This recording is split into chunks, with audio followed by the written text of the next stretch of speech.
Приглашаем вас стать участником настоящего приключения на самом краю земли с погоней за подводными исполинами. Мы будем пробираться через джунгли к затерянному водопаду, исследовать стратовулканы, купаться в горячем океане, есть еду, приготовленную в гейзере. И все это на острове Вечной Весны в окружении невероятно красивой природы и самобытной архитектуры, но при этом с должным уровнем комфорта. А если вам понравится и вы сами захотите повторить наш опыт, то в конце видео мы оставим подробный план экспедиции. А теперь погнали! Всем привет, меня зовут Антон, а это моя жена Юля. Вы на канале Едем Дальше, а мы прилетели на Азорские острова. Если быть точным, то мы на самом большом острове архипелага, и называется он Сан-Мигель. Именно здесь находится столица этого автономного района Португалии, город Понта-дель-Гадо. Азорские острова – это действительно далеко, расположены они в самом центре Атлантического океана. От них уже рукой подать до Северной Америки, всего 2500 километров. Так как это территория Португалии, то и добираться сюда удобнее и дешевле через Порту или Лиссабон. Мы летели из Варшавы с пересадкой в Лиссабоне. Время между рейсами составляло около 5 часов, благодаря чему нам удалось совершить короткую прогулку по столице Португалии. Этому способствовал тот факт, что в Лиссабоне станция метро находится непосредственно возле входа в аэровокзал. Поэтому дорога до центра города занимает не более 10 минут и стоит всего пару евро. Особо много увидеть мы, конечно же, не успели, прошлись по нескольким улицам и пообедали в одном из многочисленных кафе. Но впечатление о себе Лиссабон оставил хорошее, и в будущем мы сюда обязательно приедем, чтобы исследовать этот город более детально. Время неумолимо несется вперед, и вот мы уже на борту следующего самолета. Летим над Атлантикой к новой серии азорских приключений. Благополучно приземлившись и получив в аэропорту предварительно забронированное авто, мы едем заселяться в апартаменты, расположенные в маленькой деревушке Алгаврия в западной части острова. Поселок действительно маленький, в нем проживает около 250 человек. Но при этом сюда легко добраться, так как рядом проходит автострада. В этой деревеньке не было даже магазина, и мы ездили за продуктами в соседнюю, по очень красивому серпантину, вьющемуся вдоль ущелья, разделяющего населенный пункт. Раньше здесь жили исключительно китобои. С тех суровых времен на холме возле деревни сохранился их пункт наблюдения, с которого суровые бородатые дядьки высматривали китов в прибрежных водах. К счастью, охотиться на этих великолепных морских животных запретили уже лет как 50, и сейчас здесь организовано место для пикника, которому позавидует любой столичный парк. Да, каким же вкусным получится шашлык, приготовленный в таком прекрасном месте с такими невероятными видами на Атлантический океан. А на самой вершине холма расположена часовня, посвященная Деве Марии. Так вот это все выглядит с воздуха.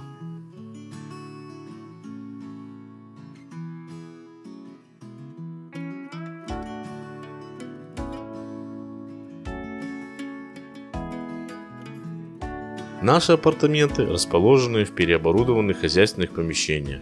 Рядом с ними есть бассейн и удобная парковка для авто. Но главное достоинство – это их отдаленность и возможность насладиться тишиной и единением с природой.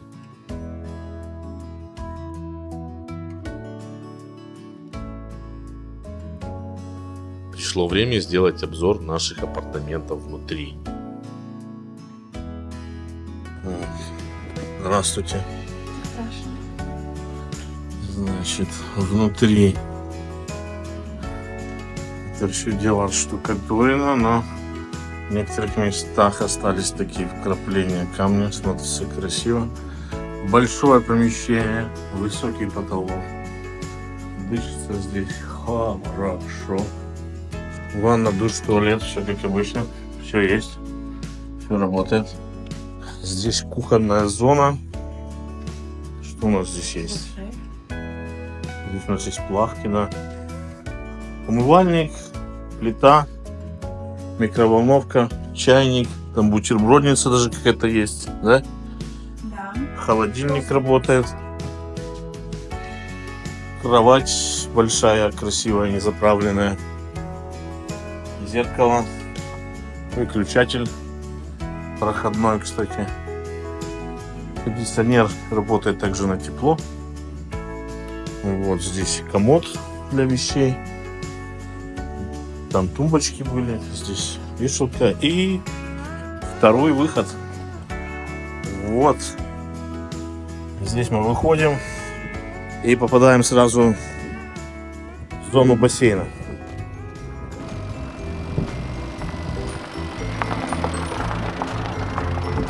Осмотрев окрестности и немного отдохнув от утомительных перелетов, мы отправились в город Санта-Барбара, чтобы основательно закупиться продуктами в супермаркете континента, где есть все необходимое для любого путешественника.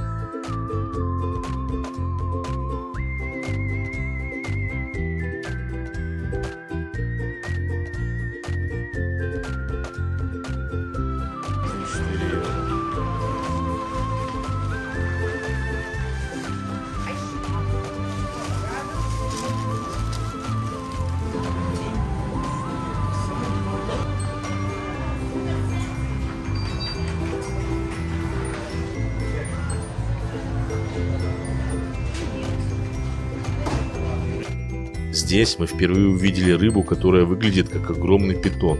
Кстати, если вы знаете, как она называется, то напишите, пожалуйста, в комментарии. Также на островах продают соленую вяленую треску. И я заметил, что она пользуется здесь спросом. Но хорошо, что камера не передает запах, так как возле прилавка, на котором она продается, просто ужасно воняет. Итак, мы вышли из магазина.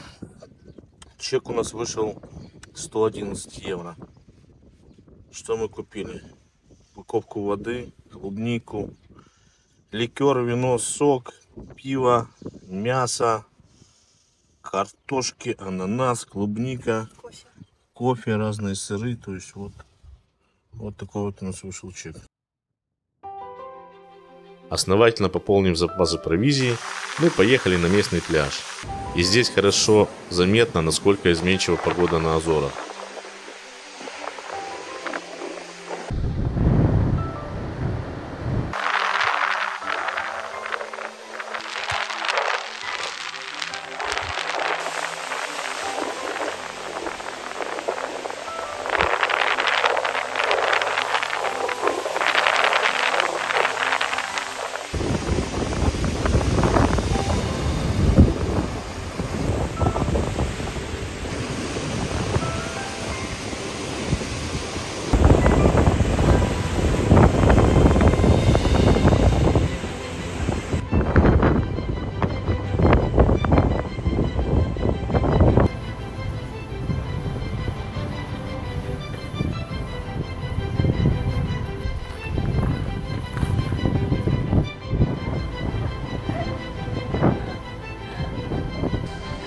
Кстати, рядом с пляжем нам удалось осмотреть фортификационные укрепления времен Второй мировой войны, которые вырублены прямо в лавовой породе. Такого раньше мне видеть не приходилось.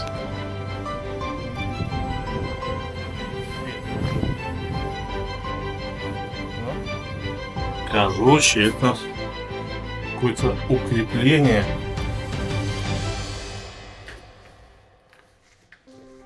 Фортификационное.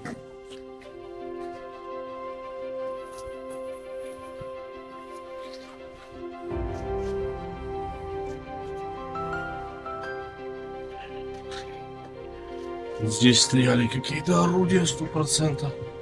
Простреливалось. Вот оно как выглядит. Мы выходим из подземелья на белый свет.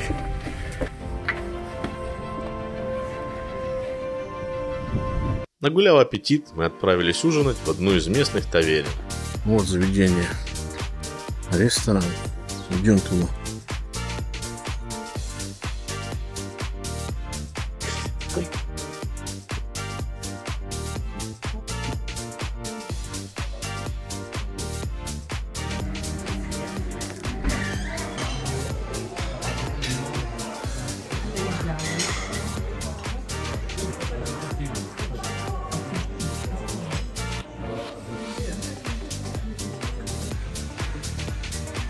Нам принесли наш ужин. Это тунец. Жареный, да? Да, на гриле. На гриле. И овощи, да? Угу. У меня осьминожка. с овощами. Так это выглядит прекрасно. Тунец 15 евро стоит, а осьминожка стоит 17 или 18. Это морковка, А вот это? это батат, я думаю. А вот это? А это еще не пробовала. Вот попробуй, я не могу понять, что это такое.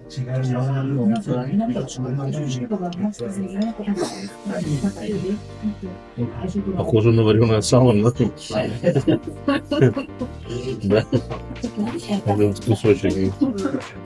Очень похоже на вареное сало, но это какой-то... Это овощ, 100%. Какой-то овощ. Если кто-то знает, подскажите. Такая текстура, как картошка, но такая, как это, альдента. Ну, такой. Не могу понять. Целая осьминога. Лапка сейчас будет заходить у меня. Таким был наш первый день на острове Сан-Мигель. Я его называю акклиматизационным. Все самые известные достопримечательности острова ждали нас впереди. Знаете, какая самая бесполезная штука на Азорах? Сейчас я вам расскажу. Это прогноз погоды. Местные жители им никогда не пользуются. Основное правило – дождевик либо зонт должны быть всегда под рукой. Причем дождь так же внезапно заканчивается, как и начинается. В каждой части острова может быть абсолютно разная погода. И вот тут есть действенный лайфхак, который нам подсказали аборигены. Это онлайн-камеры в интернете. Так как остров небольшой, то можно посмотреть в реальном времени, где сейчас хорошая погода, и поехать именно туда. А мы для того, чтобы с головой окунуться в красоты этого невероятного острова, разумеется, предварительно проверив прогноз, отправляемся исследовать долину Фурнаш. Это поистине уникальное и удивительное место. Зеленая долина расположена в огромной кальдере потухшего вулкана. По сути, это две кальдеры. Первая диаметром 7 километров и вторая диаметром 4,5 километра, которые около 5000 лет назад, после прекращения вулканической активности, вследствие естественной эрозии объединились в одну суперкальдеру общей площадью 35 квадратных километров. Благодаря естественному забору из стенок бывшего вулкана здесь образовался свой особый микроклимат, и средняя температура воздуха в долине выше, чем в остальных частях острова, что создает для растений еще более идеальные условия для роста.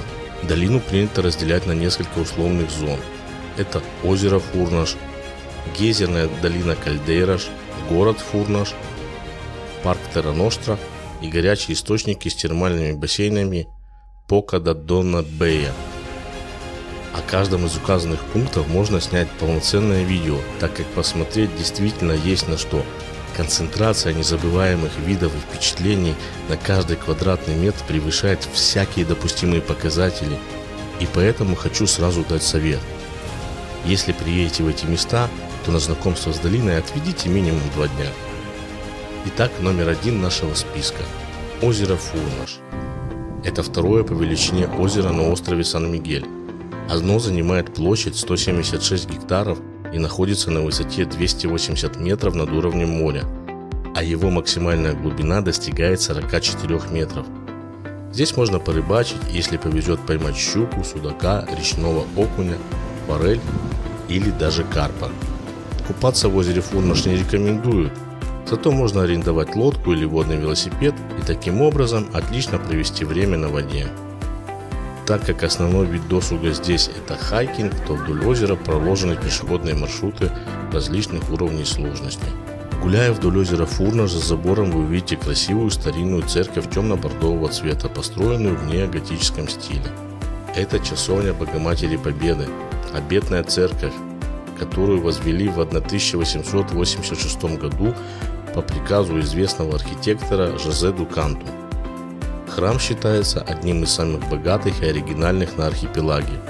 Он является частной собственностью и находится на территории исторического парка Жардин Мата Жозе ду Канту, который был спроектирован в 19 веке самим владельцем. Очередной погожий денек.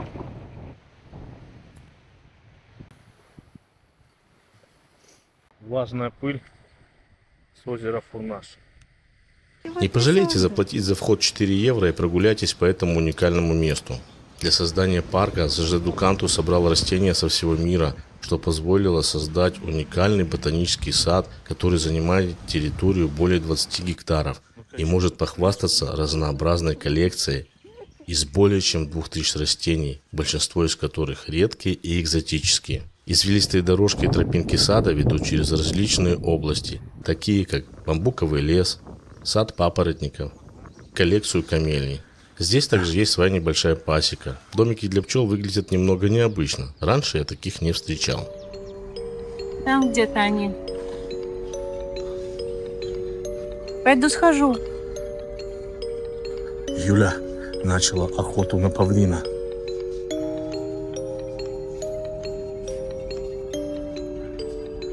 Юля очень осторожный хищник. Она всегда подкрадывается против ветра. Но и павлин не лыком-шит.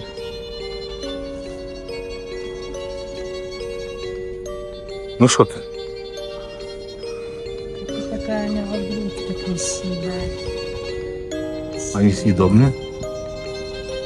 Что, перо привезем на память? Да в тюрьму?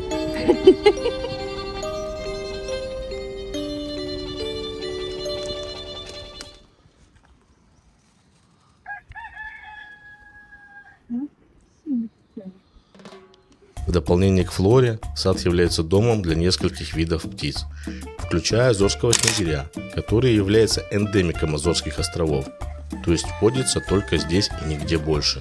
Осмотревшись в саду, мы начинаем следовать указателям, так как нашей целью является увидеть водопад Салту-ду-Расал. Даем вам подсказку. Для того, чтобы попасть к водопаду, нужно идти влево от входа в парк. По пути нам предоставляется возможность поближе изучить часовню Богоматери Победы и даже заглянуть внутрь.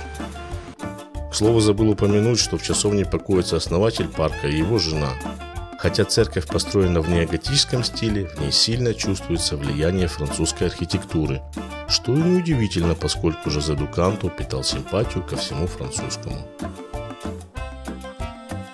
После часовни мы пошли пешком по в основном ровной и широкой тропе, которая повернула на юг и повела нас через арочные ворота.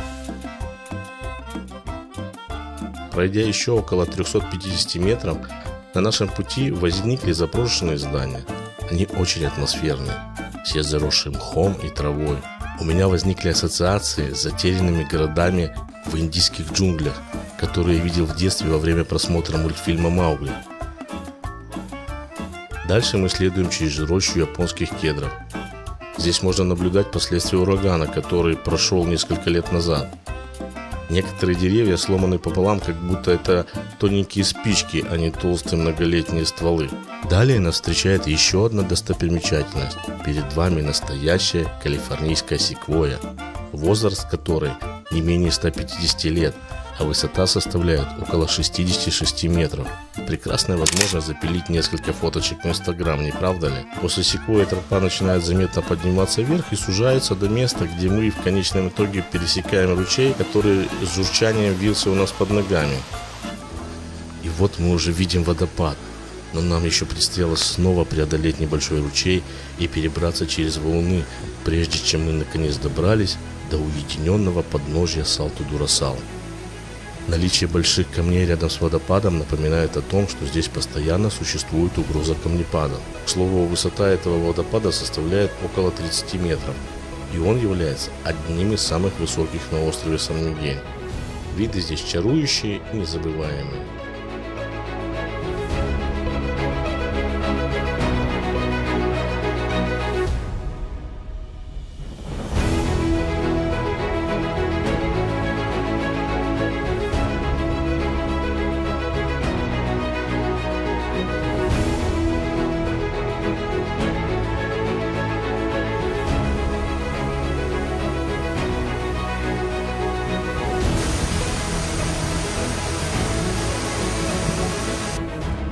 И мы, немного полюбовавшись ими, с чувством удовлетворенности отправляемся в обратный путь. И вот вам маленький лайфхак, как укоротить путь назад. Если вы не хотите платить 4 евро за человека, от стоянки, где остается ваша машина. Проходите где-то метров 300. Вот к такому заборчику. Калитка открывается. Заходите, поворачиваете налево. Через 15 минут вы у водопада. Не благодарите. Рядом с парковкой для автомобилей оборудовано место для пикника, где на лоне природы можно подкрепиться и восстановить силы после утомительной прогулки, чем, собственно, и заняты многочисленные туристы. Нам отдыхать некогда, как поется в одной песне, покой нам только снится, поэтому мы садимся в автомобиль и отправляемся на противоположную сторону водоема, где по соседству со спокойными водами озера Фурнаш находится неспокойная геотермальная зона. Это экологический парк Гейзерная долина Кальдейрас. Кстати, входной билет в парк стоит 10 евро, но, к нашему стыду, мы приняли за попрошайку мужчину с ребенком, который собирал деньги за въезд на территорию парка, и получается, что посетили это место бесплатно. По версии журнала World Travel Guide, Фурнаш входит в 5 лучших мест в мире для знакомства с различными формами проявления вулканической деятельности, так как здесь находится 23 термальных источника и фумаролы. Надо пояснить, что такое фумаролы. Это такие трещины и провалы на стенках кратера вулкана, возникшие как следствие поствулканических процессов. Через эти трещины вырывается горячий вулканический газ или пар от кипящих под землей грунтовых вод. В некоторых местах пар выходит под напором в виде сильных струй, а где-то клубится спокойными облачками. Небольшое уточнение. Все Азорские острова образовались в результате вулканической деятельности. Последнее извержение здесь было не так давно. В 1958 году на острове Фаял в течение 13 месяцев извергался вулкан Капелиньюш, отчего остров стал больше на несколько гектаров, а маяк, который находился на краю острова, оказался в его глубине. Но мы снова отвлеклись от темы.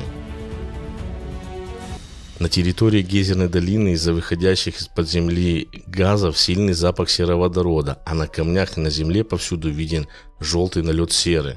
Когда стоишь рядом с отверстиями в земле, снизу слышен рокот.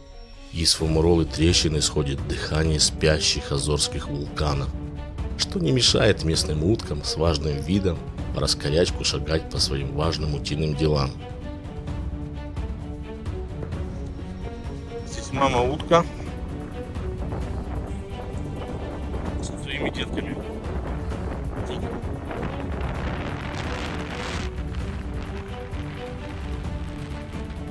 Вот воды озера. Вот, если вам видно, здесь уже выходит некий дым, некий пар. Одни горячие источники выглядят сухими и пускают струйки дыма, другие слегка пузырятся, а третьи кипят. У каждого гейзера установлена табличка из азулежу с его названием или типом. В термальной зоне ходят только по деревянным мостикам, так как земля не только горячая, но и хлипко-вязкая. Можно провалиться и получить ожог. Везде стоят предупредительные знаки, что лучше не выходить за ограждение. Не игнорируйте этим правилам, чтобы не стать казидой.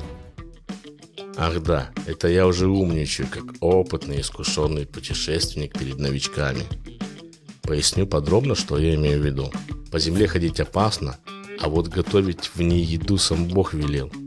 Здесь вы увидите специальные вырытые в горячей земле ямы, куда опускают кастрюлю, а сверху закрывают крышкой и засыпают землей. Содержимое томится в течение нескольких часов. Возле каждой такой ямы лежит табличка с названием ресторана. То есть получается та же самая духовка, только в экзотическом варианте. В определенное время приезжает машина, еду откапывают и увозят в ресторан. Приготовленное блюдо называют казиду, и попробовать его можно только в ресторанах Фурнаша. А это значит, что было бы неплохо отправиться в ресторан, чтобы своими собственными зубами попробовать на вкус эту казиду даш Фурнаш. Тем более, что аппетит мы уже нагуляли волчий. Но так как на часах у нас 15:00, сделать это не удастся. Хочу рассказать об особенностях работы местных ресторанов. Они открыты с утра до часов 14, затем закрываются на сиесту и начинают принимать гостей с 18-19 часов. Во время перерыва вы сможете купить разве что пачку чипсов. Чем-то существенным перекусить не получится. Имейте это в виду во время планирования вашего времени. Именно по указанной причине перед ужином мы успели посетить смотровую площадку Пику де Ферру, которая является самой известной смотровой в долине Фурнаш и в то же время одной из лучших на острове. Расположена она на высоте 570 метров над уровнем моря и предлагает посетителям прекрасный вид на озеро Фурнаш, окружающего горы и раскинувшийся за ними бескрайний Атлантический океан. Про океан это не точно. Скорее всего, было видно только мне и другим парням, которые летали здесь на дроне. Но даже без дрона от увиденного захватывает дух. Пейзажи действительно великолепные и уникальные. Обязательно посетите эту смотровую площадку при въезде или выезде из города по северному маршруту.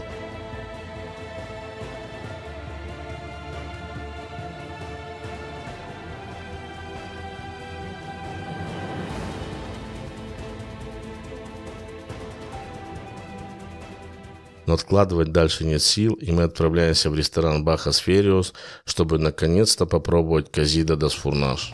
Давайте окончательно внесем ясность, что же это за блюдо такое. Для его приготовления кастрюлю бережно выстилают капустными листьями. Затем слоями накладывают нарезанные крупными кусками говядину, курицу, свинину, чоризо, это такая местная пикантная колбаса, а также картофель, морковь, капусту и ямс. Это такой овощ, который похож на вареное сало, о котором я рассказывал ранее в ресторане. Добавляют воду, соль и специи и отправляют в яму на 6-8 часов.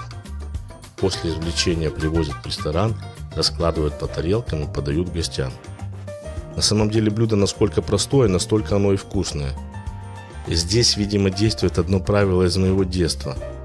Помню в деревне, когда кто-то из взрослых возвращался с пастбища, то приносил с собой оставшуюся еду, собойку, которую по какой-то причине не съел. Это, как правило, было нарезанное сало и черный хлеб. И нам, детям, рассказывали историю, что это возле леса встретился зайчик, и нам передал этот гостинец. А мы верили в это и уплетали сало с хлебом за обе щеки, хотя в другие моменты есть его нас было заставить невозможно. Несомненно, с Козидо такая же ситуация. История о его методе приготовления добавляет ко вкусу еще процентов 200-300. Ну что, вкусно тебе было? Угу. Не могу остановиться. Все же. Козида до Фурнаш съедено. До конца съедено до Фурнаш. Было вкусно, мы едем дальше. Таким был наш первый день в долине. В отель мы вернулись сытые и довольные, когда за окном уже было совсем темно. На следующий день мы приехали сразу в город Фурнаш. Население его составляет немногим более 1500 человек, что по местным меркам достаточно много. Давайте посмотрим на него с воздуха. Выглядит он как милая средневековая деревушка, утопающая во всевозможных оттенках зеленого цвета. В некоторых местах Фурнаш пересекают рыжие ручьи. Такой цвет воде придает высокая концентрация в ней железа. Прямо в центре города здесь выращивают табак. В городе Фурнаш каких-то исторических или архитектурных достопримечательностей почти нет. Как вы сами видите, пару церквей, несколько улиц и 2 десятка домов.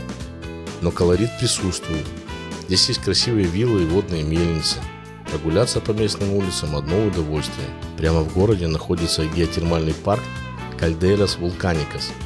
Поднимающийся от вулканических Фумарол парк придает месту фантастический вид в стиле парка юрского периода. Подобное зрелище просто не ожидаешь наблюдать непосредственно посреди городских улиц. Самые большие провалы, конечно, огорожены. А там, где есть скопление Фумарол, сделан сквер, и каждой бурлящей лужице присвоено свое имя. Но разве это не уникально?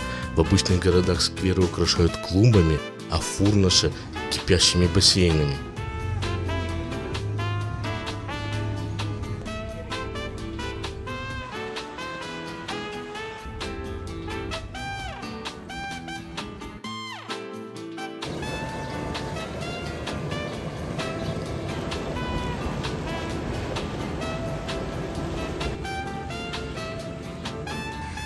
Пройдя далее по улицам дымящего поселка, мы набрели на источники питьевой минеральной воды, которые используются жителями острова в лечебных целях уже с 17 века. Источники находятся прямо на улице, и любой желающий может пить из них в любое время и совершенно бесплатно. Каждый из источников имеет свою температуру, минерализацию воды и рекомендован для лечения определенных болезней. Диапазон температур от 15 до 95 градусов Цельсия. Не буду перечислять все виды, остановлюсь лишь на самом, по моему мнению, экзотическом.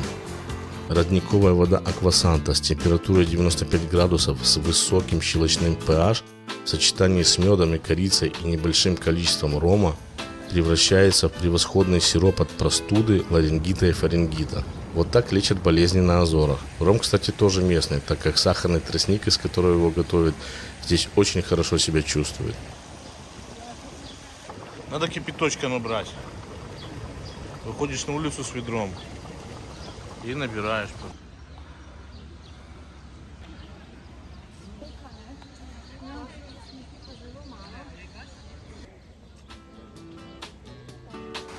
Через восточную часть поселка Фурнаш протекает речка Рибейра-Амарелла.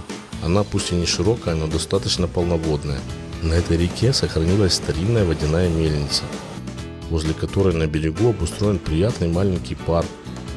В самом здании мельницы оборудован небольшой музей и мастерская, которые занимаются рукоделием. При желании здесь можно приобрести хендмейд-сувениры.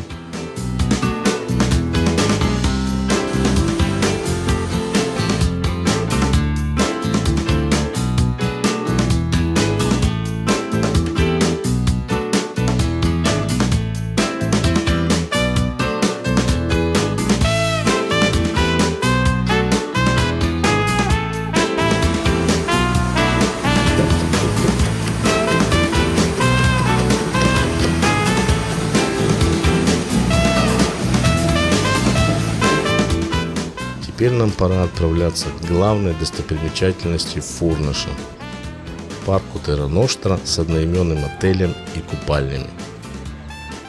Это чудесное место нельзя пропустить, находясь на острове Сан-Мигель. И в принципе, об этом парке нужно было бы приготовить отдельный сюжет, так как он парк. Даже если вы, как, например, я, испытываете достаточно нейтральные чувства к различным цветам, растениям и деревьям, все равно вызывает чувство восторга от увиденного, и в этом, несомненно, есть какая-то частица магии. Скорее всего, длительный, кропотливый труд людей, которые по-настоящему любят то, что делают, подходят к этому с умом и вкладывают в свой труд частичку своей души, и является той самой магией, которая позволяет создавать настолько уникальные и восхитительные места, как парк Терра Ностра. Деньги давай.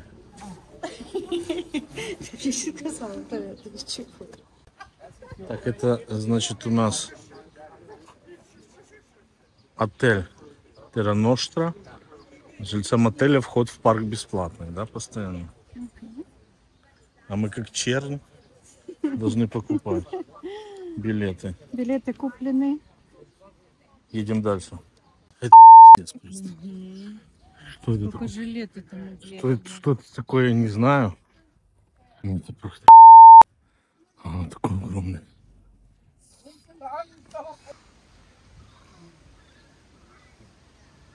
Подходить нельзя, но оно просто огромное. Новой Зеландии. Из Новой Зеландии какой-то. Основу парка заложил Томас Хиклинг, богатый купец из Бостона и по совместительству почетный консул Соединенных Штатов на острове Сан-Мигель. Примерно в 1775 году он построил летний домик напротив пруда с термальной водой. Это был простой деревянный дом, названный Янки Холл. Участок земли, на тот момент всего 2 гектара, консул засадил деревьями, привезенными преимущественно из своей родной Северной Америки. Хиклинг умер в 1834 году, после чего его сын увлеченно занялся парковым дизайном, привлекая специалистов из Португалии и Британии. В летней усадьбе соорудили каналы, гроты, аллеи и посадили множество самых разных деревьев. В 30-е годы 20 века усадьбу с парком приобрел местный миллионер Васко Бензауде, семья которого до сих пор владеет гостиничным бизнесом. Парк, как и озеро, он рассматривал как выгодное дополнение к его отелю Terra Nostra Garden. Именно Васко Бензауде расширил территорию парка до нынешних 12,5 гектаров, выкупив для этого прилегающие участки земли. При новом владельце отреставрировали и покрыли базальтом бассейн на горячем железистом источнике и посадили впечатляющие аллеи. Теперь это удивительное место. Тропический парк на термальных источниках имеет настолько разнообразную коллекцию деревьев и цветов, что вполне может называться ботаническим садом. Парк огромен, и гуляя по нему среди пальм, азалий и секвой, можно легко заблудиться. Стоит чуть-чуть сойти с проторенных тропинок, и возникает ощущение, будто находишься в джунглях. Мы не успели, к сожалению, обойти всю территорию, хотя провели в Terra Nostra практически целый день. Есть здесь и невероятный ручей, полностью заросший алаказиями. Это такие корнеплоды родом из Южной Азии и Океании. Их клубни волосатые и белые внутри, употребляются в пищу и называются ямс. То самое вареное на вид сало, о котором я уже не раз упоминал. А в готовом виде этот корнеплод похож на картофель, к которому добавили сливочное масло. Также здесь есть термальный пруд с кувшинками. Посреди пруда расположена дорожка из камней, по которым, как по мостику, можно пройти с берега на островок. И это одно из самых инстаграмных мест в парке. Растут здесь всевозможные виды папоротников. Она такая тяжелая. Ну подними, махни. О! О! Есть заросли бамбука.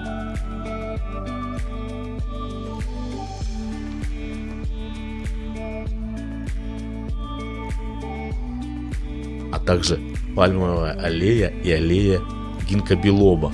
Вы наверняка о таком дереве слышали, оно в последнее время очень популярно в медицине. Вообще парк входит в топ-25 лучших садов в мире и наверняка не оставит вас равнодушным. И повторюсь, это место действительно очень кайфовое, и даже если вы не фанат растений, то ваши взаимоотношения с флорой со стопроцентной гарантией выйдут на новый, более высокий уровень после посещения этого парка.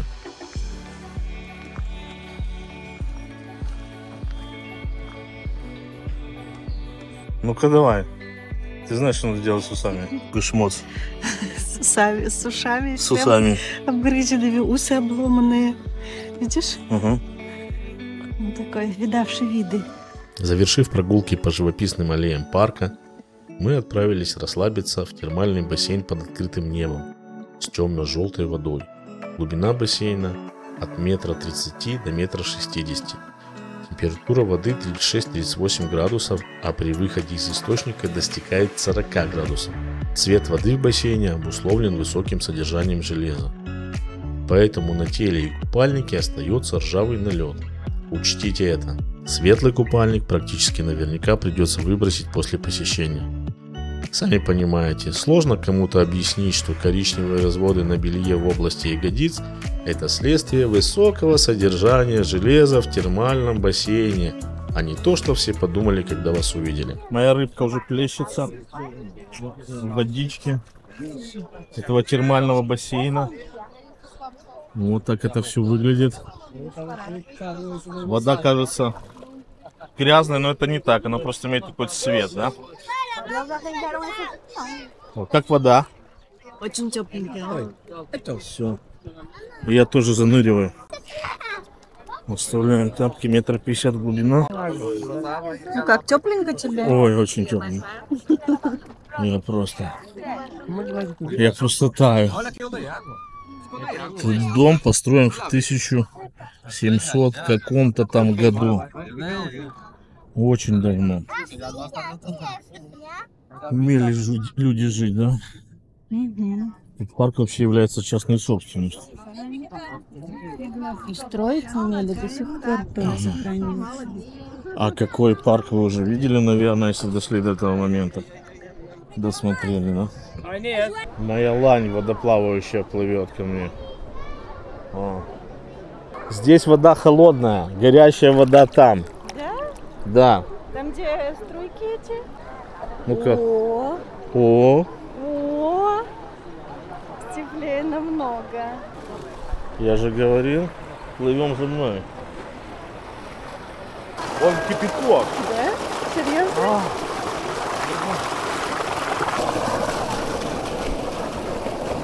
Обалдеть!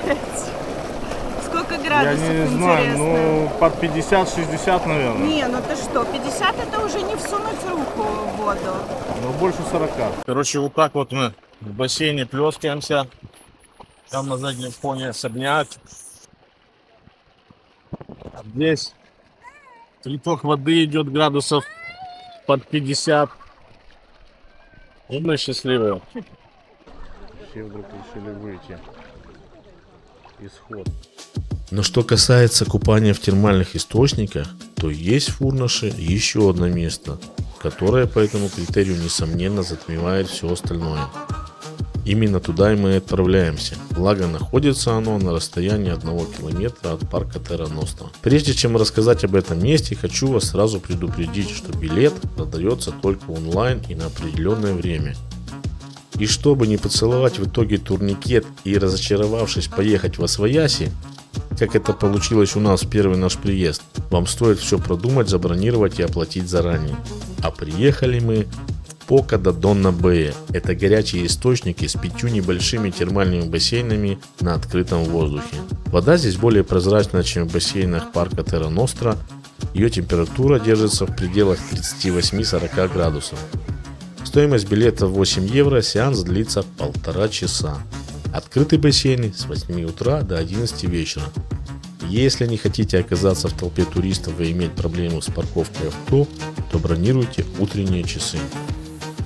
Непосредственно рядом со входом в термальный комплекс есть небольшая парковка машин на 20, но места там практически всегда заняты. После того, как вы пройдете турникет, вам на руку наденут бумажный браслет. Эти браслеты имеют разные цвета, которые меняются в зависимости от часа, в котором вы вошли на территорию комплекса. Таким образом, персонал понимает, у кого из посетителей время сеанса подошло к концу и вежливо напоминает об этом. Далее вы увидите небольшой мостик, за которым находятся раздевалки, душевые и туалет. Первая на вашем пути – это термальная зона медитация с глубиной бассейна 130 см и температурой воды 39 градусов Цельсия. Здесь есть 2 водопада, под которыми можно сделать бодрящий массаж. Счастливые. Счастливые.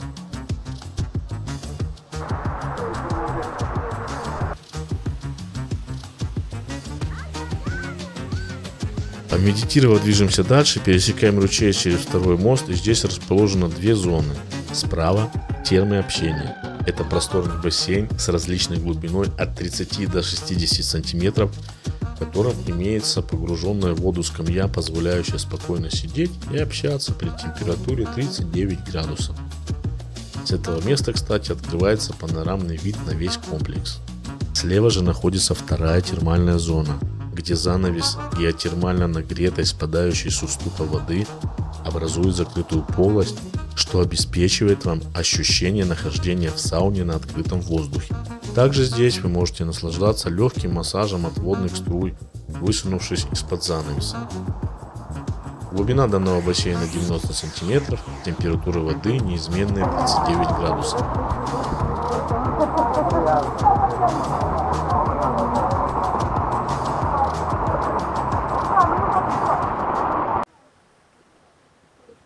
Вот, в общем, мы так вот лежим себе тут и балдеем.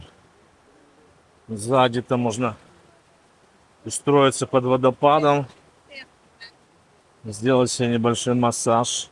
Напротив какие-то домишки сверху, фрукты там какие-то подплывают, термальная река бежит. Горячая, да.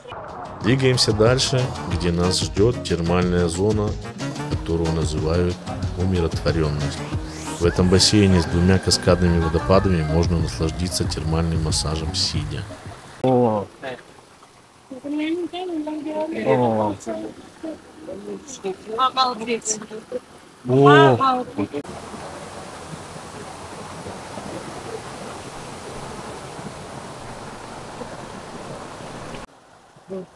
И тут есть такой водопад.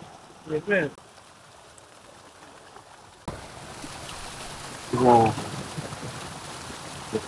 Дальше вы увидите пещеру Ломбадас Баракас, из которого вытекает источник, с которого, собственно, и началась история всего комплекса. И он является первопричиной всего того волшебства, которое можно увидеть и ощутить на территории термального парка. Следующая зона – это доступ к горной реке, где можно окунуться в ледяную воду. А чуть дальше в эту реку впадает горячий источник, что делает пребывание в воде комфортным. Вот здесь идет горячая вода. Она смешивается с водой с источника. Температура воды в зоне смешения составляет 28 градусов Цельсия. Стоит отметить, что в период интенсивных дождей эта зона бывает недоступна, так как горный ручей превращается в полноводную реку. Обязательно посетите Пока Дона да Бея. Вычеркнуть это место из программы будет просто преступлением. По секрету вам скажу, что нам здесь понравилось так, что мы посещали бассейны 2 раза за время пребывания на острове. Впечатление просто супер. Такое расслабление, такой релакс. Да? Да, очень понравилось. 5 бассейнов, 5. И один лучше другого. Очень красиво. С холодной водой так. Как бы на любителя. Все в цветах, в зелени благоухает. Просто невероятно. На долину Фурнаш можете смело закладывать 2 дня, потому что нереально. Все настолько классное. Хочется подольше побыть. Хочется подольше побыть, хочется понежиться в термальных источниках. Конечно, можно бегом, но 2 дня. И город мы еще практически не смотрели, только проездом. 1 день озера, геотермальное поле с фумаролами. Там прогуляться, пройти по маршруту трекинговому. Ну а следующий день это бассейны, там где их 5 штучек. И Терра Ностра парк. И то я бы не сказал, что мы его детально посмотрели. Именно на этом мы закончили исследовать долину Фурнаш и едем дальше. Следующей остановкой на нашем пути будет город Вилла-Франко-ду-Кампу. Это небольшой городок, который можно посмотреть за 1-2 часа. Обычно сюда не едут специально, а останавливаются по дороге из Понта-Дельгадо на восток острова. Однако пренебрегать посещением Вилла-Франко было бы неразумно, и на то есть несколько причин. Во-первых, это первая столица острова Сан-Мигель, которая была основана, вдумайтесь, в 1472 году. Это был самый большой город острова, пока в 1522 году не был полностью разрушен землетрясением. При этом, к сожалению, погибло около 5000 человек. После этого столицу перенесли в Понта-Дельгадо, а Вилла-Франко в 1546 году полностью восстановили. И после этого кажется, что время здесь замерло. Находясь в центре города, вы иногда будете удивляться, не попали ли вы случайно в 16 век. Есть еще как минимум 3 причины для того, чтобы посетить Виллу-Франко. Давайте расскажу обо всем по порядку. Первая причина – это часовня Носа Сеньора да Паша. Это одна из самых фотографируемых достопримечательностей острова Сан-Мигель. Часовня была восстановлена в современном виде в 1764 году, так как первоначальное строение было полностью уничтожено во время землетрясения 1522 года. Но знаменита она своей лестницей, сделанной для удобства посетителей много позже, в 1967 году. Лестница поднимается вверх по склону, образуя 10 пролетов, каждый по 10 ступеней. Все пролеты облицованы бело-синими изразцами азуле-жуж с тематическими картинами из Библии, а также клумбами с гортензиями, кустарниками и другими растениями. 100 ступеней и 10 уровней символизируют 2 прочтения Святого Розария. Каждый уровень соответствует молитве «Отче наш», а каждая ступенька соответствует молитве «Аве Мария». Внутри часовня оформлена довольно аскетично и без изысков, но во время нахождения в ней ощущается невероятно мощная энергетика. Некоторые это характеризуют термином «намоленное место». Часовня и лестница замечательно вписаны в пейзаж. Сверху зеленые луга и зеленые же горы. Снизу полная панорама города Виллафранко-ду-Кампо. Виды сшибают с ног и захватывают дух. Просто до мурашек. Здесь забываешь, куда ехал и зачем. На Азорах это часто случается. Эти острова являются концентрированной настойкой уникальных, невероятно красивых и неповторимых видов, укупоренных в одном небольшом хрустальном флаконе, который Творец спрятал подальше от любопытных глаз прямо в центре огромного океана. Передвигаться быстро здесь не получается. Каждые несколько километров ты невольно останавливаешься на очередной смотровой площадке и ловишь потеряшки от увиденного. Кроме того, от часовни открывается вид на причину номер 2, по которой нужно обязательно посетить это место. И речь сейчас идет об одноименном с городом острове Виллафранко. Это скалистый островок, расположенный на расстоянии всего 1 километра от побережья. Представляет собой кратер потухшего вулкана, который погружен в воду. Он считается одной из основных достопримечательностей острова Сан-Мигель, особенно после того, как здесь прошел один из этапов международного чемпионата по клиффдайвингу. Так на модном языке называют прыжки в воду со скал.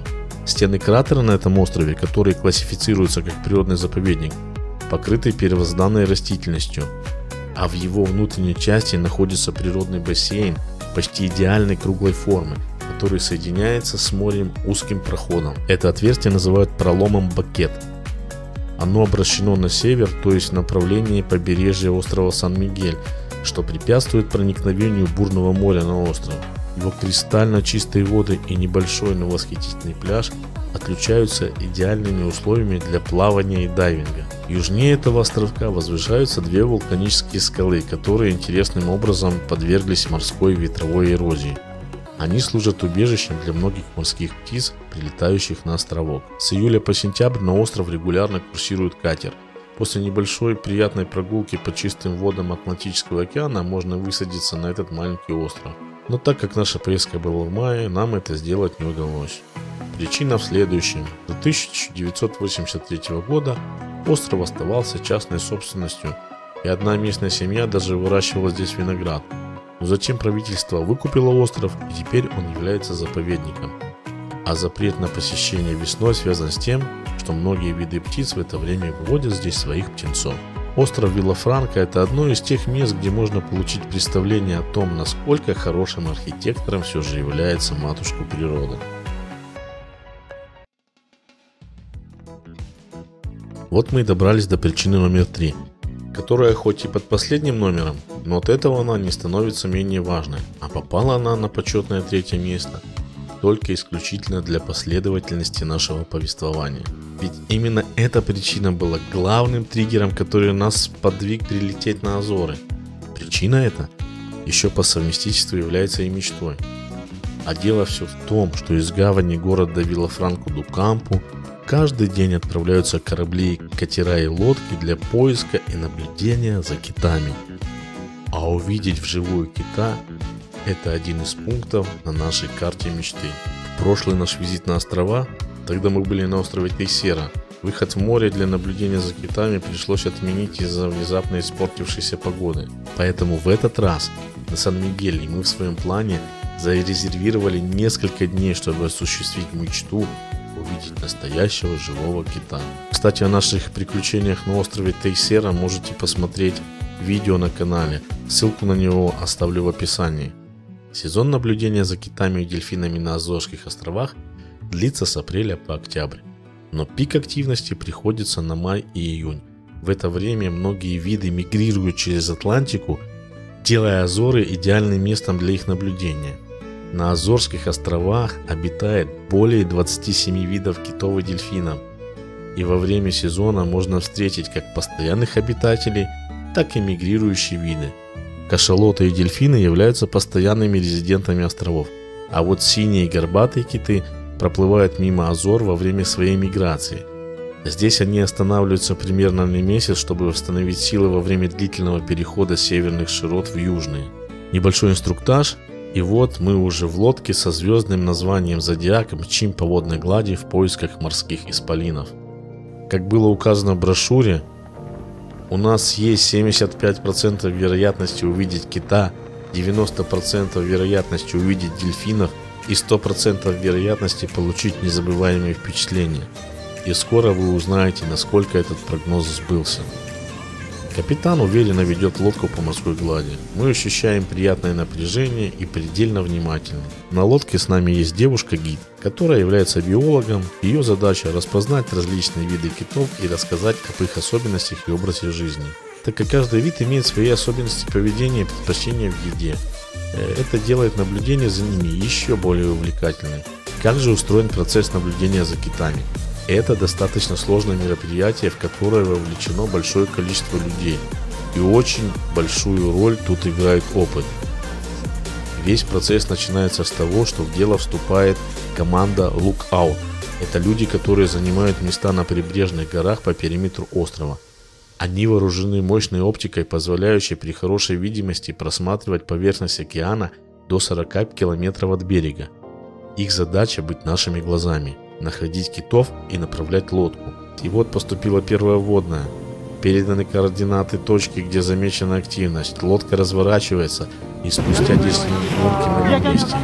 Вдалеке удается рассмотреть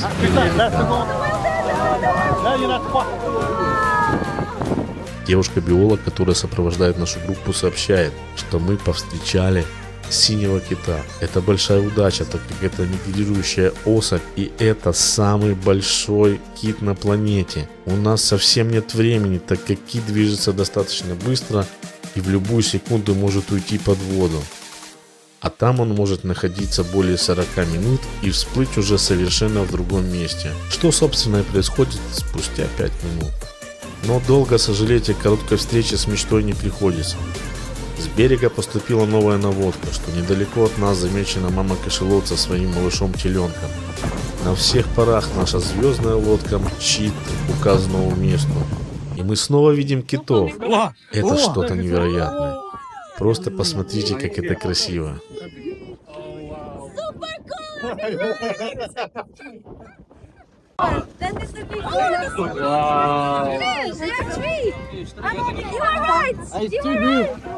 Теперь у нас есть эти невероятные кадры, которыми мы с удовольствием делимся с вами.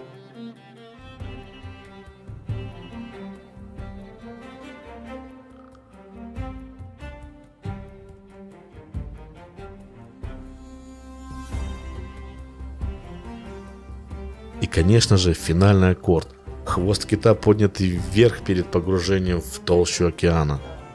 Очередная мечта реализована. Мы молодцы, и, как вы уже знаете, едем дальше.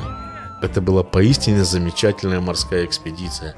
Ссылку на фирму, которая организует наблюдение за китами, оставлю в описании. Поднявшись на сушу, мы отправились перекусить в один из ресторанов на местной набережной. Вот с таким невероятным видом на идеально круглый остров. Это был определенно наш день. Он подарил нам просто бурю положительных эмоций.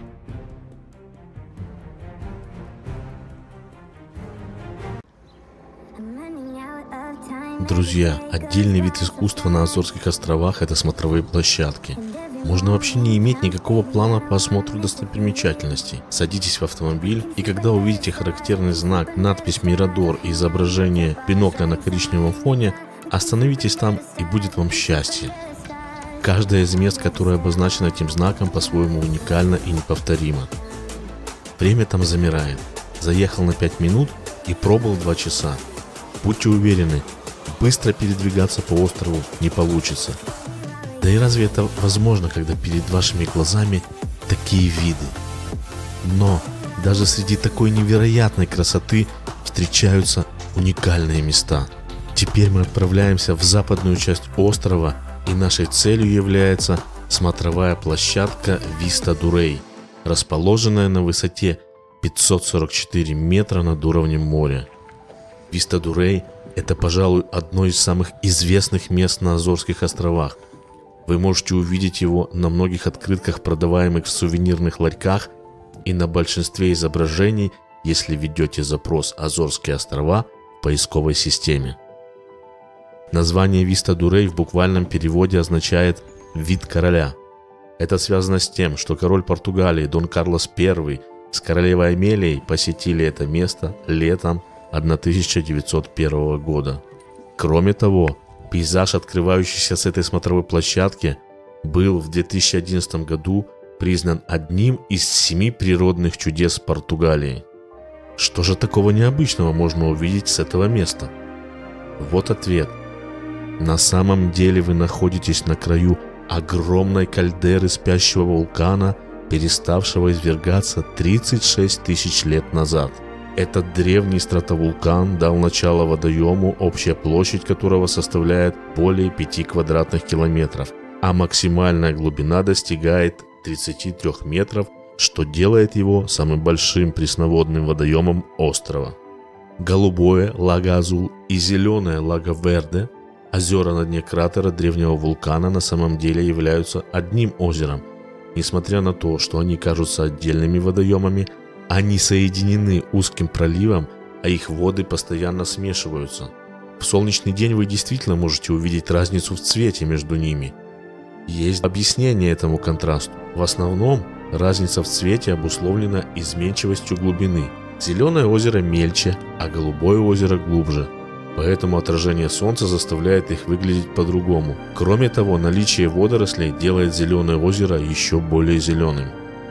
На правом берегу Голубого озера, внутри земель вулканического кратера, расположилась живописная деревня Сете Ситадес с населением около 800 жителей, относящаяся к округу Понта-дель-Гадо. Внутри деревни есть все, что вам нужно для отдыха, от ресторанов до мини-маркета.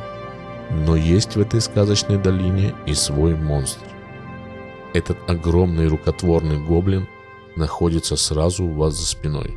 Гигантское разрушающееся здание построено прямо на краю спящего вулкана и окружено густой растительностью. Просто невозможно не заметить это огромное бетонное сооружение. Это отель Монте Палас.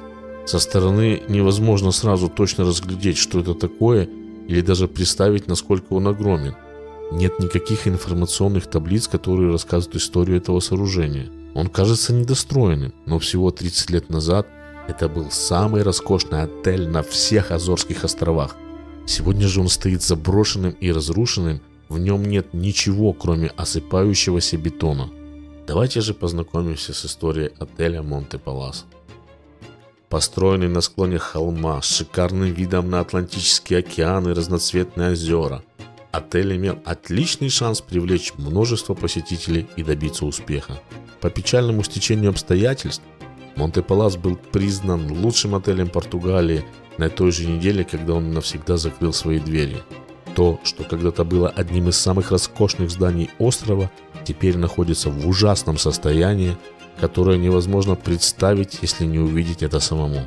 Отель Монте Палас имел 5 этажей с 88 номерами, в том числе один президентский люкс. В отеле было 2 ресторана – Донна Амелия Гриль и Дон Карлос Ресторан в честь португальского короля и королевы, которые, как вы уже знаете, посетили Сете Ситадес в 1901 году. Рестораны были элегантно обставлены, с серебряными столовыми приборами, хрустальными бокалами и вышитыми салфетками. Здесь ежедневно работали более 100 сотрудников. В то время Монте Палас был символом роскоши и богатства. К сожалению, отель на вершине вулкана закрылся 26 ноября 1990 года, всего через 18 месяцев после своего открытия. Это был довольно печальный конец. Примерно в то же время директор Монте Палас получил награду в номинации «Отель года» в Лиссабоне, а сотрудники на Сан-Мигеле услышали, что 5-звездочный отель закроется в течение недели. Действительно, владельцам пришлось объявить о банкротстве, а здание было оставлено на произвол судьбы. Следующие недели и месяцы были непростыми для Португалии. Монте Палас был назван в газетах «Аферой века». После закрытия здание охраняли в течение 20 лет, чтобы ограничить вандализм. Но в 2011 году охрану перестали финансировать, и это было началом конца. Местные жители растащили все из заброшенного отеля, утащили даже лифт. Остались только бетонные стены, крыша и пол. Сейчас отель полон граффити и мусора. Почему же Монте Палас не сложилось, и он прогорел? Несколько фактов могут это объяснить. Это был очень амбициозный проект, но который реализовали не в том месте и, главное, не в то время. Во-первых, Азорские острова в начале 90-х годов прошлого века не были популярным туристическим направлением. Большинством посетителей этих мест были местные жители или португальцы с материка. Отель находился в очень отдаленном месте. Людям нужно было брать на прокат машину, что было не так развито в те времена, да и дороги в 90-е годы были не так хороши, как теперь. Оказалось, что рядом с отелем нечем было заняться. Целевыми клиентами были состоятельные люди или VIP-персоны. Но вокруг отеля были только пешие тропы, а в то время пешие прогулки не были так популярны среди высшего класса, как теперь. Кроме того, чудесный вид на озера и океан чаще всего скрывался в облаках. Напомню, что отель находится на высоте 544 метра над уровнем моря. В связи с этим здесь более прохладно, чем на побережье, и дождливая облачная погода сохраняется около 200 дней в году. В итоге получилось так, что туристы и местные жители, как правило, посещали рестораны и бары отеля, но мало кто останавливался здесь на ночлег. Возвращаемся в наши дни. В итоге Монте-Палас стал уникальным местом для фотографий и визита самых любознательных и отчаянных путешественников. Важно знать, что вход в отель Монте-Палас официально запрещен из-за его ухудшающегося состояния и потенциальной опасности обрушения. Знаки вокруг предостерегают о возможных последствиях проникновения. Несмотря на эти риски, есть большое количество смелых исследователей, которые отваживаются проникнуть внутрь руин. В конечном счете решение остается за вами, но, как понимаете, мы рискнули и надеюсь, что благодарностью за это будет ваш лайк и подписка на канал. Если вы подписались и поставили лайк, то вот вам сразу подсказка. Не штурмуйте отель в лоб прямо от смотровой площадки. Некоторые карабкаются на уступы и перелазят через забор. Пройдите метров 200 вдоль здания, и там есть приличный парадный вход. Если, конечно, такой эпитет уместен в заброшенной руине. Что в Монте-Палас привлекает так много посетителей в наши дни, спросите вы? Давайте тогда проведем небольшой рум-тур. Вестибюль, конечно, впечатляет. Можно только догадываться, как же здесь было красиво во времена рассвета отеля. Посмотрите, какие просторные здесь были номера, и какой прекрасный вид открывался для постояльцев из окна. Местами еще можно разглядеть остатки коврового покрытия на полу различных помещений. Будьте готовы, что внутри вы столкнетесь с призрачной атмосферой, с мусором, с граффити и мхом, покрывающим стены. Хотя некоторые комнаты все еще узнаваемы, большинство из них находится в состоянии упадка, что добавляет жутких впечатлений. Но по сути настоящей достопримечательностью является захватывающий вид с крыши отеля, откуда открывается более высокая перспектива на озеро и океан. Тем не менее, будьте осторожны, если поднимаетесь на крышу. Там много опасностей, таких как глубокие лифтовые шахты, отсутствие потолков, а также отсутствие барьеров и каких-либо перил. Лестницы местами довольно скользкие из-за скопившейся влаги. Ну и если с вами что-то случится или пойдет не так, то помощь будет сюда добираться очень-очень долго. Имейте это в виду, особенно если вы сюда приехали одни. Что же ждет Монте-Палас в будущем?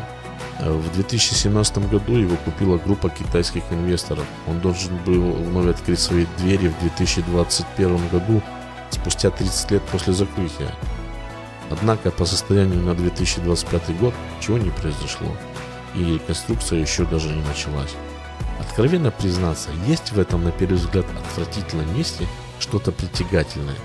Возможно, дело в том, что на примере Монте-Палас видно, как быстро природа берет реванш и в случае необходимости может исправить ошибки, которые допускает человек. Ведь, как оказалось, даже на безжизненном на первый взгляд бетоне могут цвести и благоухать цветы. А мы едем дальше, ведь впереди нас ждет очередное чудо природы, расположенное на побережье неподалеку от заброшенного отеля. Признаюсь вам, что до того, как я сюда приехал, я не представлял, что что-то подобное может иметь место в природе. Знакомьтесь, Понта-да-Феррария расположен на западном побережье острова Сан-Мигель. Уже на подъезде к этому месту есть возможность полюбоваться шикарным маяком, одним из самых больших и старых на острове. Что же такое Понта-да-Феррария? С геологической точки зрения, Это огромный псевдократер, который образовался от множественных взрывов пара, когда горячая лава стекала огромным напором в холодный океан. Вы сами сейчас можете наблюдать этот застывший гигантский лавовый язык. К нему ведет просто шикарный серпантин, на котором пристегивают ремни безопасности даже самые отчаянные, обезбашенные фаталисты. Но мы ведь на Азорах, а это значит, что кроме камней и видов на море, здесь должна быть еще какая-то изюминка. И разумеется, она есть. Можете ли вы себе представить настоящий океанический спа, сооруженный не человеком, а самой матушкой природы? Понта да Феррария дословно с португальского переводится как «горячий океан». Вы уже, наверное, догадались, куда я клоню. После того, как вы спуститесь вниз по скале, вам останется только пройти немного по асфальтированной дорожке, которая приведет вас к небольшому природному бассейну, со всех сторон окруженному впечатляющими острыми вулканическими скалами. Здесь очень заметен контраст черной лавовой породы и насыщенного синего океана. Весь секрет в том, что прямо в море просачивается геотермальный источник, что является само по себе очень редким природным явлением. В итоге воды океана смешиваются с водами источника, обеспечивая приятную температуру воды, обычно в диапазоне от 18 до 35 градусов. По лестнице можно спуститься в бассейн и наслаждаться теплой океанической водой. Это очень, просто очень необычно. Волны довольно сильные, и периодически они подбрасывают в бассейн немного холодной воды. Но она быстро нагревается. Такой своеобразный контрастный душ получается. Несмотря на то, что вы находитесь в бассейне, здесь все равно довольно неспокойно, поэтому в нем натянуты специальные канаты, за которые можно держаться, чтобы вас не унесло в открытый океан. Также следует не забывать, что вода на выходе из термальных источников имеет достаточно высокую температуру до 61 градуса Цельсия. Поэтому лучшим временем для посещения является примерно 2 часа до отлива, тогда температура воды будет оптимальной. Ссылку на сайт, где можно посмотреть график приливов и отливов, оставлю в описании к видео. Это невероятное ощущение. На самом деле, сейчас я подойду ближе. Еще расскажу пару слов. Покажу. Фу. Горячий океан. Вот он лестница, по которой можно спуститься вниз. Натянутая веревка. Держаться, периодически волны в этот своеобразный бассейн закидывают прохладную воду. Но вот здесь по периметру, возле берега, там вот даже видно, если видно, идет пар такой встречный. То есть там горячая земля, не знаю, может быть там бьет какой-то ключ. Но по ощущениям, что просто туда затекает вода, морская, океаническая, она успевает там нагреваться. Потому что когда волной подбрасывает, ты вот там сидишь, подбрасывают холодной воды, она то затекает. Через минуту, получается, волна возвращается. И эта вода уже просто горячая, температура такая под 40 градусов, наверное. Чувствуется хорошо горячая вода. Конечно, это бомбически. Супер ощущение. А еще какой антураж. Тут отвесные скалы, камни, базальт.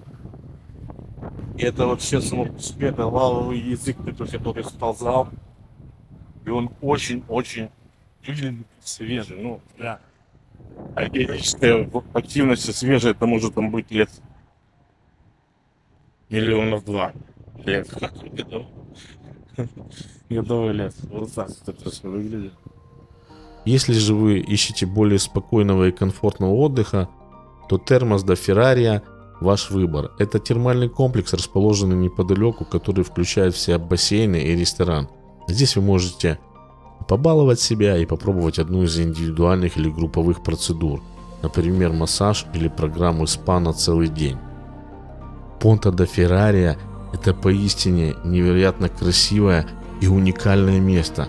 Я не то чтобы не видел, я даже не слышал, что что-либо подобное еще где-то существует. Поэтому пропустить его, находясь на Азорах, просто невозможно ни в коем случае.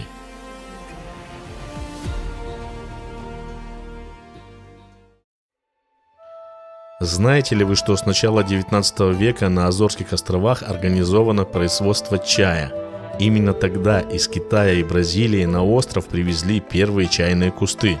Но крупномасштабное производство получило широкое развитие только с 1878 года, когда на Сан-Мигель приехали опытные китайские чайные мастера. Эрмелинда Гагода Камара и Хосе Онорато основали свою чайную плантацию Гореана в 1883 году. Гореана выделяется среди других чайных плантаций благодаря своему процессу производства. Он следует традиционным и проверенным временем методам, которые обеспечивают самый чистый и аутентичный вкус чая, избегая модернизации и индустриализации. Это удивительно, но фабрика до сих пор работает на своем оригинальном оборудовании. Некоторые из механизмов датируются 19 веком.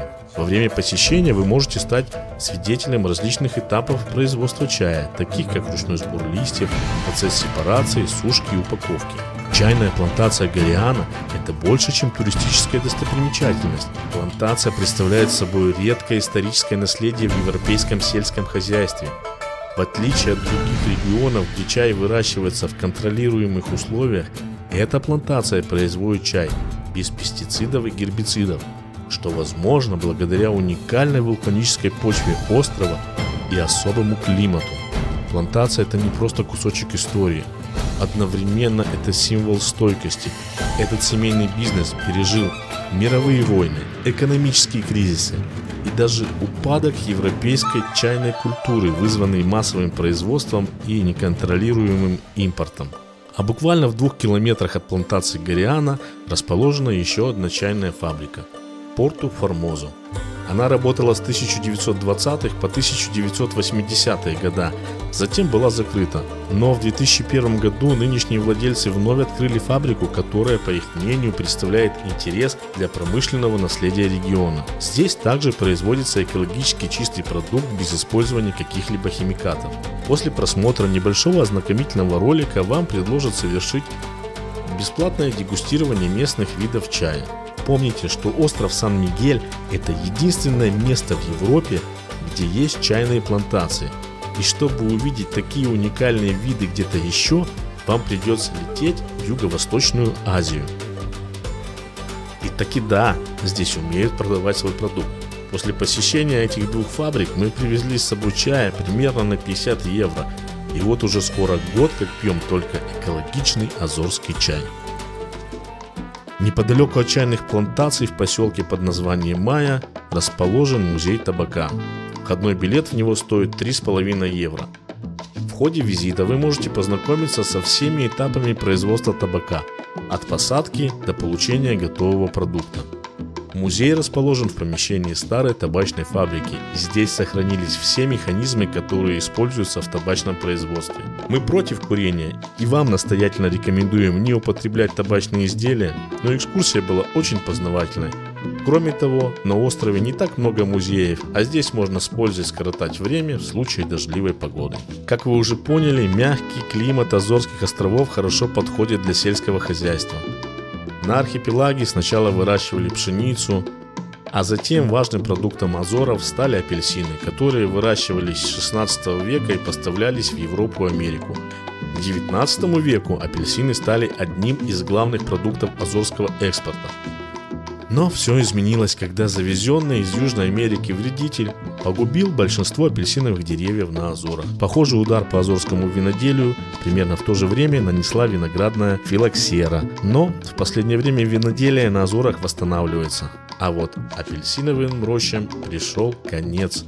И после этого самым известным азорским фруктом вместо апельсина стал ананас. Поскольку на Азорах недостаточно жарко для выращивания ананасов под открытым небом, здесь разработан свой уникальный метод. Владельцы плантаций строят большие теплицы, где ананасы растут круглый год. Для лучшего созревания урожая теплицы периодически окучивают дымом.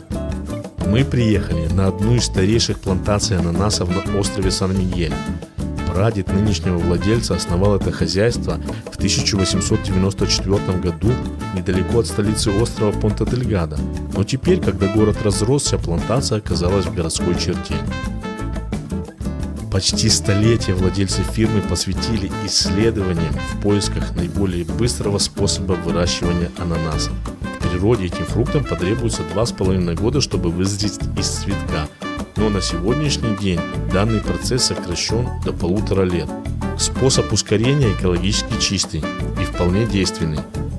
Основной принцип заключается в том, чтобы в определенное время пересаживать ананасы из одних условий в другие. На сегодняшний день Азорские острова являются одним из крупнейших в мире поставщиков ананасов, а зарегистрированный патент их выращивания требует соблюдения особых правил и гарантирует качество продукта и его великолепный вкус. Местные ананасы немного меньше по размеру, но более сладкие. Их едят на десерт или используют в качестве гарнира к главным обеденным блюдам. Ну и разумеется, из них готовят различные ликеры, джемы и другие прочие сладости. Я очень люблю наблюдать за движением солнца по небосводу. Разумеется, как альфа и омега больше всего впечатляют рассветы и закаты. С закатами дело обстоит немного проще, так как их можно наблюдать, не прикладывая большого труда. А вот каждый рассвет – это штучный товар. Особенно, когда ты собрался не просто на него поглазеть, а еще и заснять, чтобы поделиться с твоими любимыми зрителями, которые, несомненно, не пожалеют лайка и подписки во время его просмотра. Спасибо, кстати, вам за них.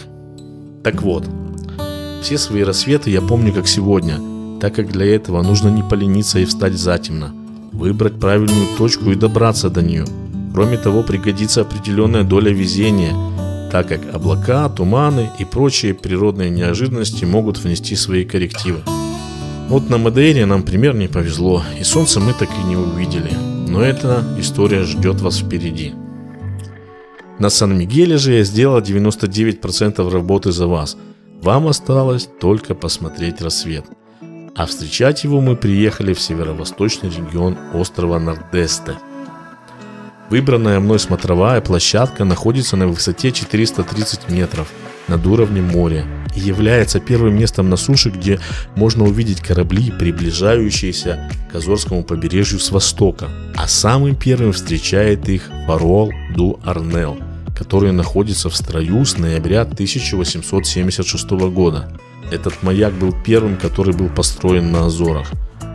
Правильнее, конечно, говорить просто маяк Арнел, так как слово «фарол» с португальского переводится как «маяк». За прошедшие годы маяк Арнел претерпел несколько улучшений и модернизаций, чтобы лучше выполнять свои функции морской сигнализации для всего корабельного трафика, проходящего в водах Азорских островов.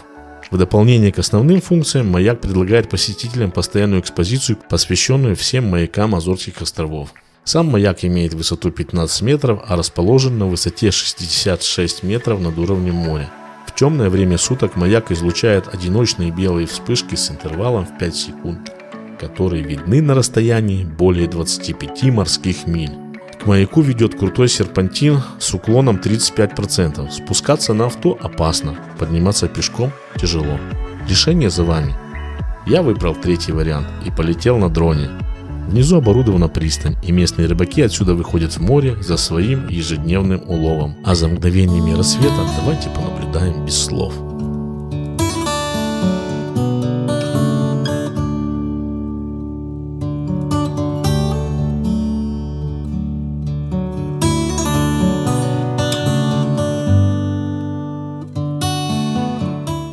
Также в северо-восточной части острова расположен довольно интересный парк Рибейра дус Кальдейрас, который является особо охраняемой территорией, так как здесь и в прилегающем к нему лесу Лаурусильва произрастает большое количество представителей микронезийской флоры, такие как древовидные папоротники, криптомерии и огромные кусты гортензий.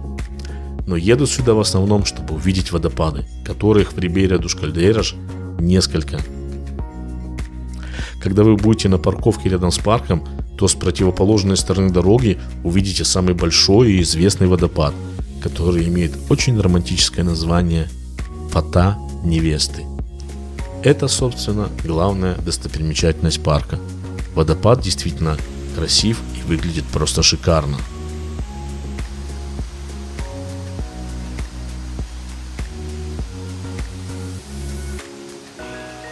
Здесь вы можете попробовать каньонинг, который в последнее время на Азорских островах становится все более популярным. Это когда вы с гидом и специальным оборудованием пересекаете водопад или спускаетесь по его струям на веревке.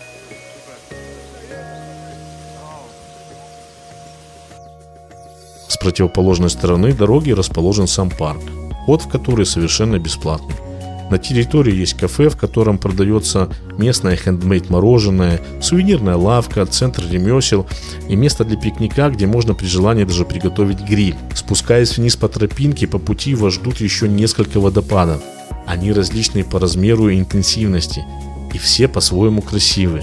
Ведь не зря одним из действий, на которое можно смотреть бесконечно, является процесс, когда течет вода.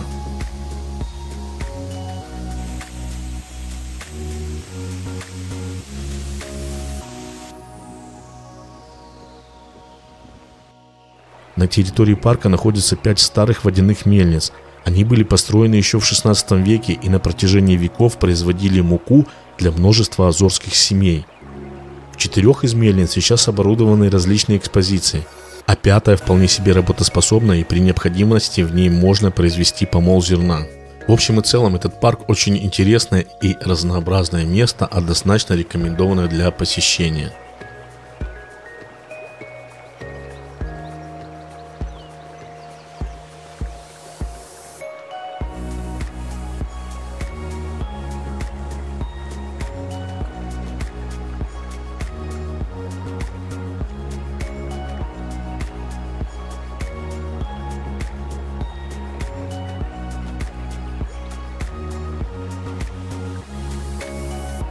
Едем дальше, и в нескольких километрах от парка находится смотровая площадка, с которой открывается великолепный вид на северное побережье острова.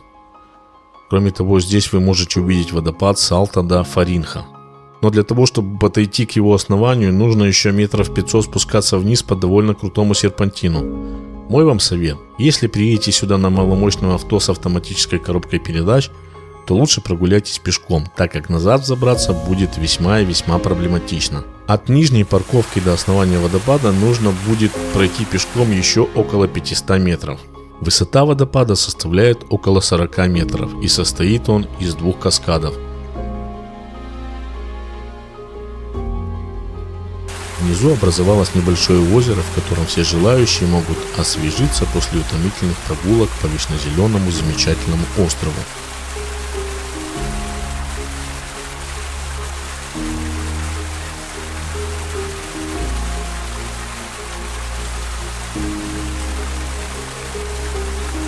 Еще одним плюсом при посещении этого места является тот факт, что рядом есть небольшой каменистый пляж, и можно совместить посещение водопада с созерцанием океана. Ну или если вы не боитесь прохладной воды Центральной Атлантики, то можно совместить посещение и с купанием в океане.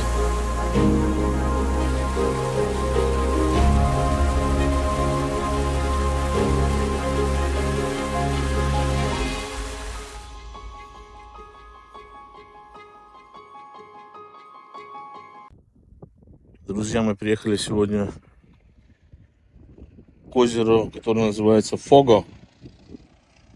И одноименный вулкан.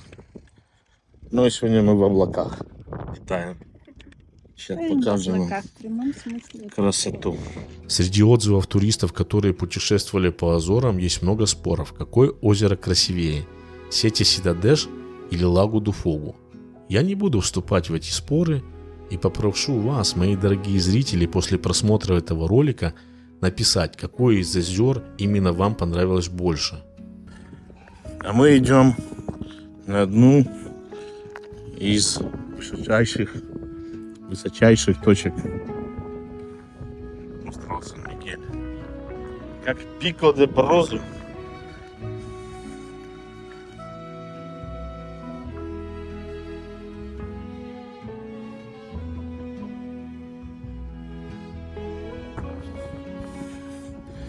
Просто вырвало ветром стол вчера утром, сегодня вечером.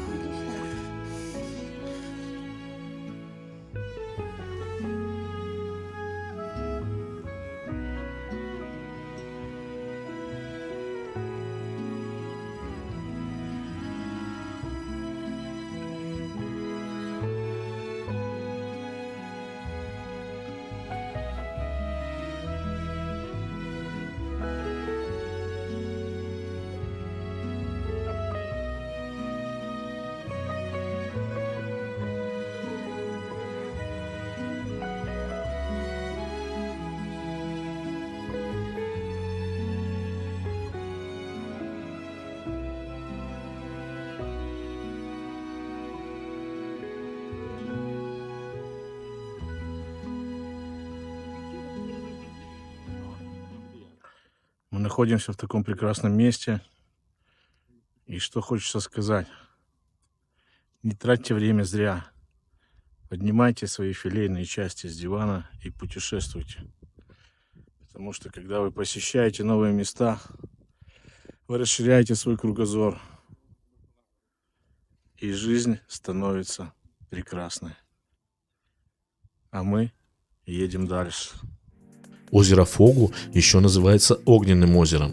Находится оно в котловине вулкана, последнее извержение которого было по меркам вулканов совсем недавно, в 1564 году. Существует две версии по поводу огненного названия озера. По первой версии, первопроходец увидел озеро и был поражен бликующим на поверхности воды закатным солнцем, отчего ему показалось, что озеро наполнено огнем, а не водой. По второй же версии, озеро обязано названием своим горячим источником, благодаря которым вода в нем теплая большую часть года. Мы вниз не спускались, так как маршрут и так считается достаточно сложным, а накануне был дождливый день, и на тропах еще было очень скользко. Поэтому не могу сказать, какая в озере температура воды. Знаю точно одно и хочу вас предупредить. Так как весь комплекс с озером является особо охраняемым природным объектом, купание в нем строго запрещено. И за него предусмотрен штраф. Если, например, на Кипре 360 солнечных дней в году, то считается, что на озере Фогу 300 туманных, когда облака полностью закрывают озеро и водичку совсем не видно. Нам же повезло попасть в один из 60 нетуманных дней, и это большая удача. Кстати, ролик о наших приключениях на Кипре тоже есть на канале, и я рекомендую вам его посмотреть. Лагу ду Фогу является вторым по величине озером на острове и занимает площадь 13,5 квадратных километров. Расположено на высоте 947 метров над уровнем моря, находится оно в кальдере потухшего вулкана, возраст которого 15 тысяч лет, что очень-очень мало для вулканов. Максимальная глубина озера 30 метров, длина составляет 7 километров, а ширина 4 километра. Зеленые стены кратера напоминают мне Гавайи. Они достигают высоты 300 метров. Лагу ду Фогу окружено пышной эндемичной флорой и отличается кристально чистой водой. Среди растительности можно встретить азорский можжевельник, лавр и вереск. В этом месте удалось сохранить первозданный вид местных пейзажей с минимальным вмешательством следов жизнедеятельности человека. Общий вывод: озеро к посещению обязательно, но погоду лучше предварительно помониторить. А мы едем дальше, так как примерно в 7 километрах от Огненного озера нас ждет еще одна вишенка на торте. Кстати, запомните правило, которому нужно неукоснительно следовать на Сан-Мигеле. Куда бы вы ни ехали, возьмите с собой купальные принадлежности. А мы приехали в Кальдейра-Велья, природный заповедник, расположенный на северном склоне вулкана Фогу в центре острова Сан-Мигель. Заповедник совсем небольшой по размерам, но весьма популярный среди туристов и местных жителей. Здесь, среди пышной тропической зелени, есть водопад с железистой водой, а также несколько термальных бассейнов. Они не глубокие и теплые, поэтому окунуться в них смогут даже дети, после чего можно освежиться в прохладной чаше водопада. Желающих обычно много, а места мало, поэтому число билетов, включающих возможность посещения купалин, ограничено. Впрочем, в Кальдейре-Велья приятно и просто гулять среди зарослей папоротников и дымящих озер, ощущая себя в парке юрского периода, где даже в самый жаркий день царит прохлада и свежесть. Как же классно после нескольких часов карабкания по кратерам, кальдерам, скалам и всяким там уступам погрузить свое бренное тело в теплую, насыщенную природной энергией воду, закрыть глаза и, подставив лицо под прохладные капли дождя, еще раз пережить в своих мыслях все те невероятные мгновения, которые произошли с нами на острове за эти 2 недели. Не грусти. Дождь пройдет, наступит утро ясное. Пройдет пора ненастная, солнце взойдет. Как я и обещал, вот вам готовый план осмотра острова. 2 дня отведите на долину Фурнаш. В первый день погуляйте у озера, исследуйте парк Жардин Мата Жозе ду Канту, полюбуйтесь готической часовней, посмотрите водопад Салту ду Росал и фумаролы, которые находятся с противоположной стороны озера. В конце дня посетите смотровую площадку и полюбуйтесь закатом солнца. На следующий день уделите внимание парку Терра Ностра, расслабьтесь в термальных бассейнах, попейте минеральной воды в гейзерной долине городка Фурнаш. И самое главное, не забудьте отведать титульное блюдо острова – Казида дас Фурнаш. На третий день отправляйтесь в городок Вилла-Франко-ду-Кампу, не торопясь, насладитесь тишиной часовни, расположенной на холме, а затем исследуйте одноименный остров, который находится в километре от берега. Для этого, как вариант, можно арендовать байдарку. Там же забронируйте место в экспедиции для наблюдения за китами, чем собственно и займитесь в свой 4-й день на острове. День 5 проведите за изучением озера Сите-Ситадес с посещением смотровой Висту-Дурей и отеля Монте-Палас, а во время отлива искупайтесь в водах горячего океана. 6-й день отведите для плантаций чая и ананасов, а при желании заедьте еще на табачную фабрику. Встретите рассвет 7-го дня на восточном побережье у самого древнего маяка, а затем отправляйтесь в путешествие по миру местных водопадов. День 8 посвятите огненному озеру и купальням тропического парка Кальдейра-Велья. Есть еще столица острова Понта-дель-Гадо, но мы ее посмотрели мельком в день отлета. План ориентировочный, и его пункты, разумеется, можно менять местами в зависимости от погоды и того места, где вы остановитесь на острове. Но поверьте, мы собрали здесь только самые уникальные достопримечательности, которые нельзя пропустить ни в коем случае. Так что минимальный срок, на который нужно прилетать на Сан-Мигель, по моему мнению, составляет 10 дней. С учетом съемок мы с трудом уложились в 16 дней, а это на всякий случай только один, пусть и самый большой из 9 островов Азорского архипелага. Но теперь в нашей копилке их уже 2 – Тейсера и Сан-Мигель. А в планах на будущее экспедиция на яхте по всем оставшимся островам. Вас же мы благодарим, что потратили свое время на просмотр этого ролика. Просим вас поставить лайк этому видео и подписаться на наш канал. Это помогает продвижению в алгоритмах YouTube и мотивирует нас создавать новые отчеты о наших путешествиях. Всем мира и добра, а мы едем дальше.